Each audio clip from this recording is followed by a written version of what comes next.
Hi, I'm Dr. John Neufeld, and I'd like to welcome you to Back to the Bible Canada. I'm talking about the nature of God.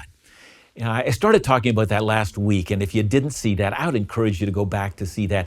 I think that's a necessary foundation for all conversations about God. But we're going to take off from there, and I want to talk about the glory of God. Now, I know that's a big subject, but let's start by talking a little bit about how human beings learn. Now, when we learn, we tend to learn by way of comparison and by way of categories. When you learn new data, you just don't throw it up into your head. And if you can imagine data lying all over the place, like, a mess of papers in an office with piles here and piles there. And when you go to look for and retrieve something, you don't say, I have no idea where I put that bit of information. Most of us, when we put new information into our heads, we've already got files and categories in which we place things. So let me give you an example. Little children, and I know when my kids were little, we'd have books on various subject matters. So let's say we had a book on birds. Birds, there's ostriches and there are hummingbirds and there are all sorts of birds in between. But as kids begin to learn, they compare one bird with another. Birds have two legs, a beak, they have feathers, and they have wings. And soon they recognize that there are a number of different kinds of birds, and they all slot them into that one category of birds. It's not that they, in a big heap lie birds and rocks and alligators and stars out in the sky. No, they have categories by which they compare one thing to another. So we have bird files in our brain, and we have files on all sorts of other things as well. But as we continue to learn and our categories become increasingly more abundant as we grow, we are more refined and we become more insightful. And so the world of ideas, the world of human activities, how to categorize morality, what's good and what's bad version of, what human beings do. So comparisons, similarities, relationships between things, all these make up this complex worldview that we begin to develop as we learn and grow, as we compare one item to another, as we categorize something over here, and then we learn something new and say, no, that doesn't get slotted into that category. That's not a bird, that's an idea. So that goes into the idea category. So you can see what I'm trying to say. We develop files throughout a lifetime, and we develop relationships between the things that we know and see, and know how these various categories of things interact with each other. It's all a part of the complexity of human learning. Now, having said all of that, watch Isaiah 40, verse 25. And I'm going to read primarily from Isaiah 40. Isaiah 40, verse 25 says, to whom then, it's God speaking, to whom then will you compare me, that I should be like him, says the Holy One. Now, I hope you understand what I've just read here. All of life, we've compared one thing with another. We've categorized things, and we've recognized that things come in various categories, and suddenly comes the idea of God, which fits in no category that we have at all. It doesn't fit in the bird category. It doesn't fit in the human ideas category. It doesn't fit in the morality category. It doesn't fit in the world of creation category. It fits in no category that we have. Indeed, what I'm going to say is ultimately, all human beings ought to have only two ultimate categories. In the one category, we have created things, things that are temporal, things that don't last for eternity. And in the other category are that one being, eternal, uncreated. Though that category is in and of itself a category in which nothing else is like it. So let's continue to read from Isaiah chapter 40, verse 26. Lift up your eyes on high and see. Who created these? Who brings out their host by number, calling them all by name, by the greatness of his might, and because he is strong in power, not one of them is missing. In other words, the Creator says, everything comes into being at my will, and I come into being by no one's will. You see, everything else that I have seen is not only temporal, but one of the things that theologians like to say is that everything else is contingent. Everything else is dependent. Think about, ourselves. So I can say that my being is dependent or was dependent upon my mother and father, having union with each other, and therefore the sperm met the egg. And were it not for that event, I would not come into being. Now, so I am dependent or contingent on them, and they are contingent on another set of parents, and so forth, all the way back to creation itself. So my being is dependent on a whole series of factors that occurred before I came into being. Well, even so, today, as I sit here, my being is also contingent on my ability to breathe and to take oxygen into my lungs. My ability to continue to exist is dependent on getting enough nutrition and food and water and all of the other things that are necessary for me to continue to exist. I am a dependent being, as is everything else that I know in the created order. But God is unlike all of those other things. He fits into a category by himself. Lift up your eyes and see who created all of these. Everything that you see ultimately finds its being in him. See, I talked about me being dependent on my parents, upon my grandparents, my great-grandparents, all the way until the first human pair. And then what brought something to be out of nothing? And the answer is the uncreated Creator did that. You see, that's what we're supposed to think about. So when we think about God as an extension of ourselves, or when we think about God somewhat like ourselves, we're immediately in error here. So that's what we call idolatry. Idolatry is making God into something that is like either ourselves or something that we interact with in the natural environment, in the created environment. Whenever I think that, I believe in the God of the rivers and the trees, well, good for you. I believe in, the God who within, well, good for you. I believe in the God of the planets, all of these things. You're actually falling down and worshiping the creature rather than the Creator. And so, in other words, you're falling far short of anything that's divine at all. Now, I remember receiving a letter from a young woman, and she was busy explaining to me that God was not as judgmental as I thought he was. Now, I don't know where she got that. I was saying that God is righteous in all his ways. Nonetheless, she said, God is inclusive, she told me, of all beliefs and all gender orientations as well. So she had a lot of stuff she was throwing into the basket. She said that because that was important in her culture. It was important in the family that she was raised in. And she reasoned also, if that was so important to her, how could God be anything other than the being that she conceived of him to be? So if you listened to me last week, that's what I said. That's what we're talking about when we say that the human heart is an idol factory. It creates gods that look remarkably like ourselves, that act exactly as we would act in our best of days. So if that's our highest view of God, we're not talking about the real thing. So let's start there. I also think that later on, when we continue to talk about what is unique about the being of God, I will say in the end that God is a Trinity, that he is one being who forever exists in three distinct persons. Now, when we talk about the Trinity, sometimes I'll hear people say, well, the Trinity is like an egg. It's got a shell, and then it's got a yolk, and then it's got an interior quality as well, or like a three-leaf clover, or the Trinity is like water, which comes as ice, or it comes as a solid liquid, or as a vapor. Those kind of human analogies that we come up with are almost always wrong, because we start with human analogies, and from what we experience in nature itself, we begin to conceive of the being of God. See, last week I said, if you start with what you experience, you're not talking about the real thing. We've got to start with God's self-disclosure. By the way, on that note, I remember some years ago, a couple of people from a pseudo-Christian cult showed up at my door, and they asked me if I believed in the Trinity, and I said, yes, I did.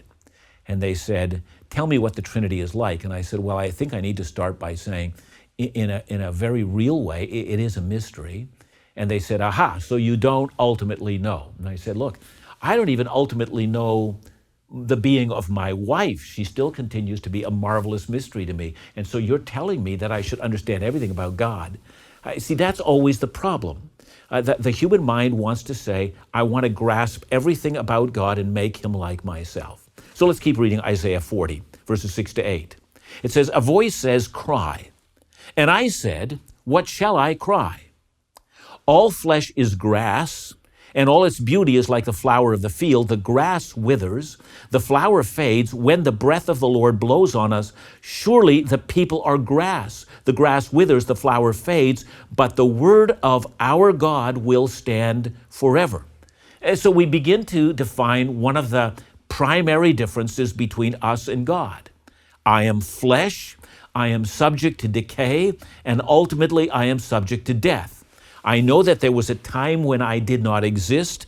I know that through a series of events I came into existence, and there is going to be a time when this natural body will no longer be able to sustain life, and I will cease to exist and be no more, and then a generation will rise up who had no memory of me, and it will be as if I had never been. See, that's just the nature of humanity, and no matter what you tell yourself, that is the nature of humanity. We're like grass. We're here for a moment, then we wither, then we fade, and then we're no more. However, in contrast to that, even the word of our God will stand forever. That is, when God speaks a word, I'll speak a word, and I may be right, I may be wrong, I may be sometimes impactful, sometimes completely irrelevant. I mean, those are a part of all the words that I speak. But when God speaks a word, that word stands fast, and it becomes defining and momentous and never passes away and remains forever. See, that's a huge difference between myself and God. Even his word has divine authority and can never pass away. So now to Isaiah 40, verse 12. Who has measured the waters in the hollow of his hand? The hollow of your hand is just that, you hold your hand out like that, it's got a little cup in it. So who has measured the waters in the hollow of his hand and marked off the heavens with a span? It's basically the span of your hand from fingertip to fingertip. And enclosed the dust of the earth on a measure and weighed the mountains in scales and the hills in the balance. Now, you'll remember that I said that we really can't compare God to anything, and yet here you have a series of metaphors. And you might say, well, here we're talking about, God having a huge hand and holding out his hand and, all the waters and all the oceans and all the waters that exist in all the universe could easily fit into that little cup of his hand. That's how big God is. Now, we're not to think that, God is a big human being. We're rather to say it's a metaphor. But some of you are saying, well, now if we're using metaphors, can I really be talking about God? So let me explain this for just a moment. There's a difference between a literal comparison and a metaphor. I'll give you an example. Let's say I'm in depression just like Jack is. Now, when I say that, somebody who knows Jack and knows what Jack's going through says, oh, I know exactly what Jack is going, and I'm going through the very same kind of an experience that Jack is having. See, that would be a comparison. However, a metaphor would be saying something like this. I'd say, I've fallen through a trapdoor of depression. Now, in this sense, I'm using a metaphor. I'm going to say, just like standing on a trapdoor that suddenly gives way, the depression came on me, and I was unable to stop myself from falling into it, and I can't rescue myself now that I've fallen into it. You see, that's a metaphor. It's not, a comparison to something that happened to someone else. It's simply saying, I'm using an image to describe my experience, and that's what we have here. We're using a metaphor. We know that in a human hand, there's a slight little bowl, and you can pour some water into there, and it can pool there, but if you pour a little bit too much, it flows out. In other words, the capacity of the human hand to hold water is limited. That's because human capacity is limited in every sense of the word, but this is the metaphor. God can hold all the waters that he has created in the palm of his hand, meaning that there is no capacity that God does not have. He controls all things at all times. And that's the idea behind that. Now, Isaiah 40, verse 12, and that's what we've read. And we're supposed to picture someone who's holding all of the waters in the palm of his hands. And we're saying, oh yes, that's exactly how great God is in his ability to deal with all of the created order.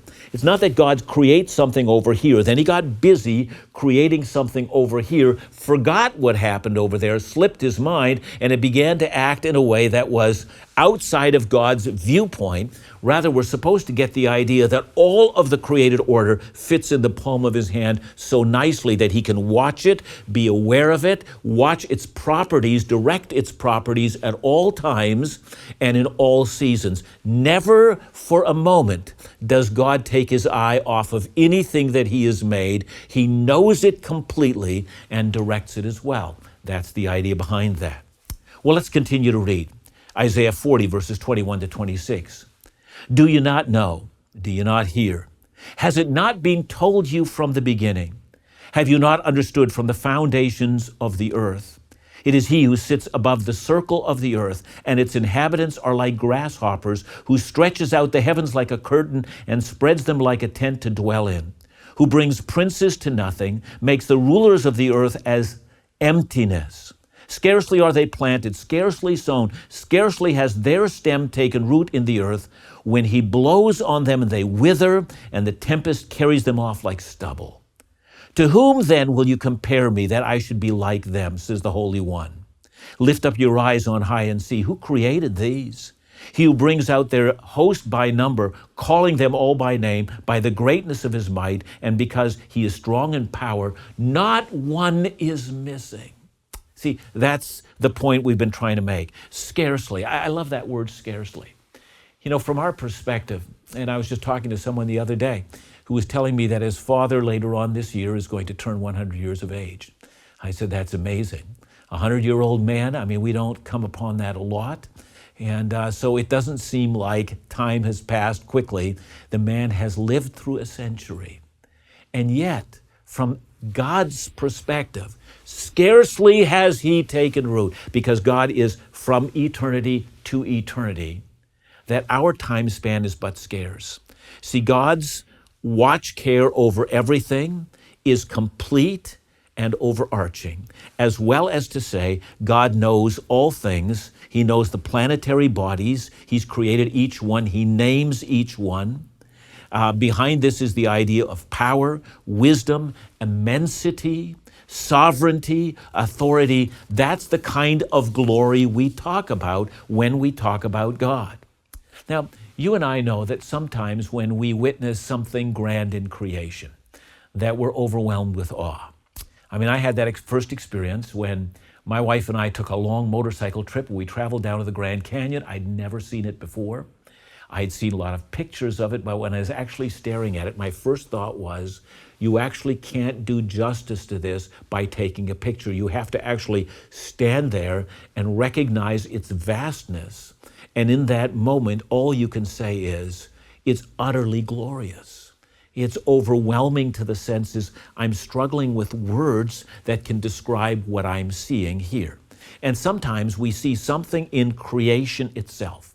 I had another experience like that when I actually was on top of Mount Mauna Loa in the big island of Hawaii, where they got these massive telescopes, and I actually saw Saturn and the rings around it. And I remember saying, no, that's actually it. It's not a picture. And it just filled with an overwhelming sense of awe. Well, that's what we ought to get once we find the knowledge of God. God starts telling us about himself, that he actually has watch care over all of creation at every point in time, and that it is nothing for him to do so. We should be filled with awe. Now, I need to add something about God here, and this is so important. When we talk about the glory of God and the fact that he is eternal, that he has no point of beginning and will have no point of end, that he continuously existed, that he is the God of yesterday, today, and tomorrow at the same time, that time itself is his creation, that he transcends time. When I say all of these things about how God has revealed himself, I need to add one more thing. And I need to add that God as an eternal being has no needs. It's an idolatrous need, and it's an idolatrous view of God, and it's a pervasive one that says God created human beings because he needed fellowship. In other words, God went around moping for several eternal ages and said, I'm so lonely, what am I going to do about that? So he creates us so he can have a relationship with us. In other words, that God has needs of some sort. So let me talk about what the Bible says about a God who is not needy. I'm going to start with Acts 17, and let me give you the background before I begin to read. It's a part of Paul's missionary journeys. He has come to the north of Greece, and he's making his way from the north of Greece going down south. He's going to end up finally in what in his day was the largest city of Greece, not Athens as we think of it today, but Corinth. But on his way going south, he comes upon Athens. Athens was, of course, the philosophical center of Greece. And Paul is looking around the city, and he's trying to understand the people and the culture. And it's hard for him not to miss the most prominent feature of the city. Because in ancient Athens, there weren't really that many people. Some people say there were maybe 10,000 people living in Athens in the first century. But during that time, Paul notices that there are actually more idols than there are actual people, and that's probably true. So Acts 17:16 says, now while Paul was waiting for them, that is the rest of his missionary team at Athens, his spirit was provoked within him as he saw that the city was full of idols.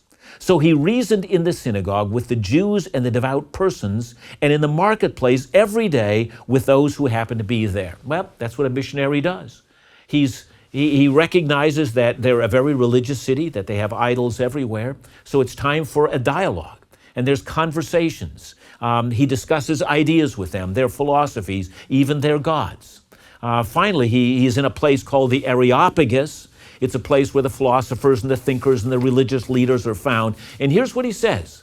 He says, men of Athens, I perceive that in every way you are very religious. For as I passed along and observed the objects of your worship, I found also an altar with this inscription, to an unknown God. In other words, the Athenians said, we thought about every conceivable God there might be, but we may not have thought of everyone, so we don't want to, we want to get any God out there angry at us because we've neglected him. So, we're just going to make an altar, say, to any unknown God that we don't know yet about, we also want to give proper honor and due reverence to that God. So let me continue to read Acts 17:25. Paul says, the God who made the world and everything in it, being Lord of heaven and earth, does not live in the temples made by man, nor is he served by human hands as though he needed anything, since he himself gives to all mankind life and breath and everything. See, the thing about all of the idols that were there in the city of Athens is the gods needed to be served. And the gods were fickle. If you didn't serve them properly and didn't take care of their needs properly, the gods might jinx you, give you bad luck, cause you to be stuck out in a storm at sea somewhere, or wherever else gods do their little trickster items to you. See, that's why you want to make sure that you're not neglecting any of the gods. Even an unknown God that you might know about might get hacked off at you and come after you. So all of these things were in the minds of the Athenians. And Paul says, let me tell you about an unknown God, a God you've never conceived of. And this is the God who is creator of all things. All things came into being through him. And then he adds that this God is actually can't be housed in a temple somewhere. There's no dwelling place that you can possibly fit him. Remember, Isaiah said, all the waters fit in the hollow of his hand. I mean, how do you make a structure and say, okay, live in this? God is massive and expansive. How in the world, since he fills all spaces at all times, how can I possibly imagine that God would fit into a building that I've made? But Paul adds more than that. He is not served by human hands. There's nothing that you can do for God, for he has no needs at all. I mean, you need to think about that. What will you do for God? I mean, you've ever heard of a person, maybe they're, in a battle in the military, and it looks like they're going to be killed. And they start praying for the first time in their lives, and they're saying, God, if you save my life and get me out of this difficult situation, here's what I'm going to do for you. And here's the answer to that kind of a prayer. Actually, God doesn't need anything from you. He's not served by human hands. There's not one thing that you can do for God that God was relying on you to do. God's greater than your ability to serve him. What can you do for God? See, now that's very much in line with something that's in the Old Testament as well. It's in Psalm 50. And Psalm 50 is a fascinating psalm because it deals with idolatry. And a lot of the people in Israel at the time when Psalm 50 was written were thinking about the God of Israel much like the idolatrous gods of the nations around them. And so they thought to themselves, this was an error, but they thought to themselves, look, why should we sacrifice to God as God requires us to do in the temple? Well, it must be that God's hungry. I mean, he obviously needs to eat this food that we burn on the altar. So we're burning food on the altar, and in so doing, we're feeding our God. That's how the nations around them thought. So they thought, well, it must be true about God. So here we get Psalm 50 in verses 8 to 15. It says, not for your sacrifices do I rebuke you, God speaking. I don't rebuke you for your sacrifices. Your burnt offerings are continually before me. I will not accept a bull from your house or goats from your fold, for every beast of the forest is mine. The cattle on 1,000 hills, I know the birds of the hills, and all that moves in the field is mine. If I were hungry, and I might add, and God's saying, and I'm not, but if I were, since I own everything, here's what God says, if I were hungry, I would not tell you. For the world and its fullness are mine. Do I eat the flesh of bulls or drink the blood of goats? Offer to God a sacrifice of thanksgiving. Perform your vows to the Most High, and call on me in the day of trouble, and I will deliver you, and you shall glorify me. You see, completely switches it around. God's not saying, I need you to provide something that's missing in myself. God says, don't need a thing from you. I don't have any needs, but if I did, you're the last people I'd come to. But, says God, I'm going to turn it around. It's not that I need something from you. It's that you need something from me. You're going to want to call on me in the day of trouble. You're going to want me to be your deliverer. And when you see me as your deliverer, and when you see what I am able to do in your life, you're going to honor me. See, that's the whole point of relationship with God. It's to discover the order of things. God's not dependent on me. I'm dependent on God. God's not waiting for me to help him out of a jam. God indeed will help me out of the jams that I often find myself in. I am dependent on him. He's not on me. See, this is so important because every once in a while I'll hear somebody, and sometimes even a Bible teacher will say something like, God has no hands but our hands to do his will. God has no feet but our feet. What they're wanting to say is, look, we need to get the news of Jesus out to the world, and it can never get out there unless you start doing it. God has no mouth but your mouth to speak his word. Listen, it's so untrue. God is not sitting in a wheelchair without arms and feet waiting for us to push him around and to get news about him all throughout the world. God is not a needy being. If he wanted to, the whole world would immediately hear his voice at any point in time. The point is that God is unlike what we conceive of him, and God is far greater than we would have ever imagined. God has no needs. God controls all things. He is the creator of all things. In the end, if we even begin to get an idea of what an eternal being is like, we are left breathless, and all that we can appropriately do is fall to our knees and say, glory. See, that's the knowledge of God. We need to come to terms with a God who is infinitely greater than what we can imagine. See, once we start talking about eternity, once we talk about majesty, once we talk about a God who is creator, a God who watches over all things at all times, and a God who has no needs, but is delighted to create us for himself so that we might have a relationship with him, so that he might care for us. How different that might be. You see, for any one of us who says, I haven't done enough for God, my response is, hear me, you're an idolater. The only thing that you can serve God as is in the same way that a patient might serve his doctor.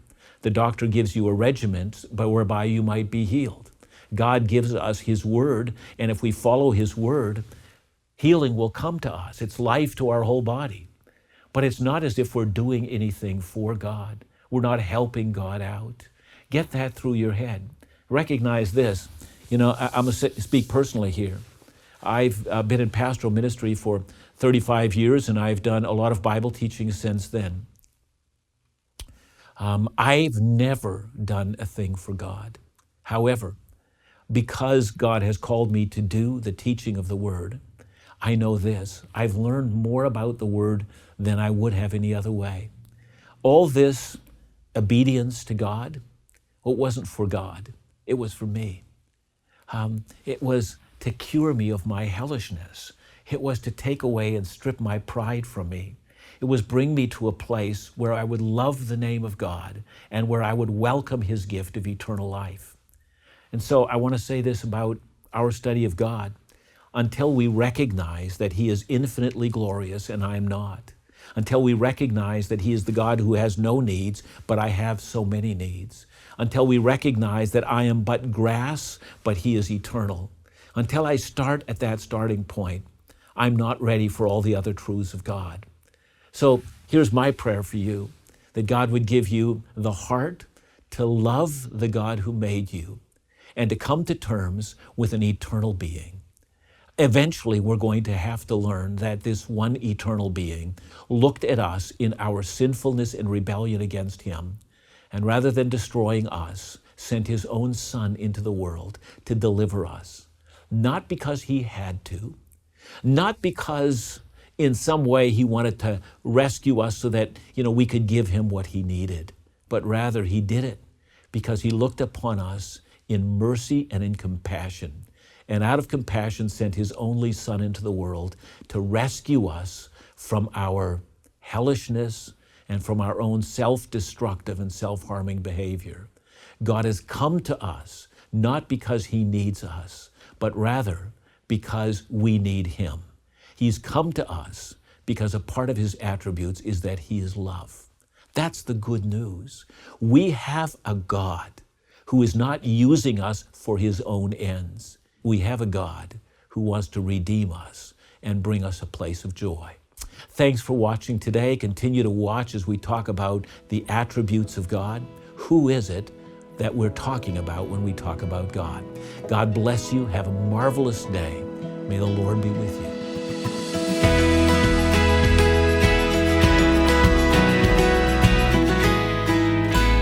Thank you for watching today, and I want to ask you to make sure that you hit the like button and also subscribe to this channel so that you can receive any further notifications of all the videos that we prepare for you.